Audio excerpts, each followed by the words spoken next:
3 लड़का पर योजना आयल है और बड़ी नीक योजना है। 60,000 मिलत है। तो मेरा रुआ ताके लगल कलश की तो कहल का चाहत हुआ अपने मर्दा को कल यह कहल चाहते कि हमारे पहले दुइये ठे हुआ सस्ते में 60,000 रुपया जाते। कल जब दुइये ठे हुए तो कोनो हम वाल्मीकि तना है कि तुरंत कुछ उखाड़ा बना देवे न मैल छोड़ा के हम पार्वती जी ना है कि तुरंत गणेश बना देवे। तो कलश की सोनू कुल बात छोड़, अगर तय नाराज न हो तो हम लहाई देंगे।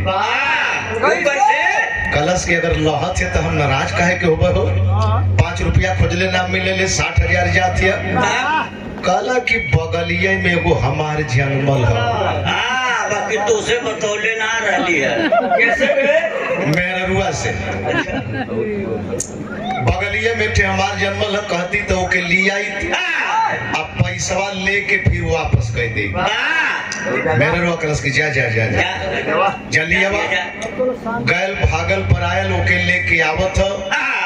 मेरा रुआ दुआरी में है तेरे का हाथ कह के एकदम चुपचाप न्यूट्रल कल केहर गई सुरे हमार लड़कवा केहर गई मेरा रुआ कलश की का पूछले बड़ा पेपरवा तो वही थोड़ो पढ़ला और लोग न पढ़ले हुए कल रे बुजरी पेपरवा का बात छोड़ समय निकलल चाहते जल्दी बोलाओ केहर गई कलश वो है तो हमहू कहत है हमहू ना कबहू कहले रही है।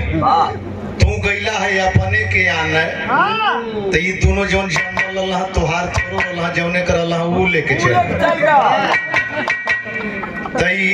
लहावे में अच्छा आदमी ऐसा मौका मिले तो लहा लो। हाँ पा गई हमारे तो 3 छे हुए तो हम पाइब ना कोनो हमके उधार ले के आओ आ दे